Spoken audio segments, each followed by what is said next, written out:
រាត្រីដែលបានជួបនឹងនួនល្អងនៅបាត់ដងបងមាត់ស្ទឹងសង្ការ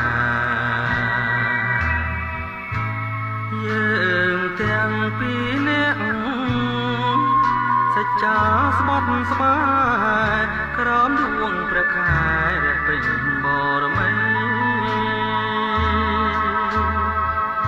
រៀមលូកដៃអោបក្រសោបកាយអូនរាត្រីស្ងាត់សូនដោយស្នេហ៍ភក្តី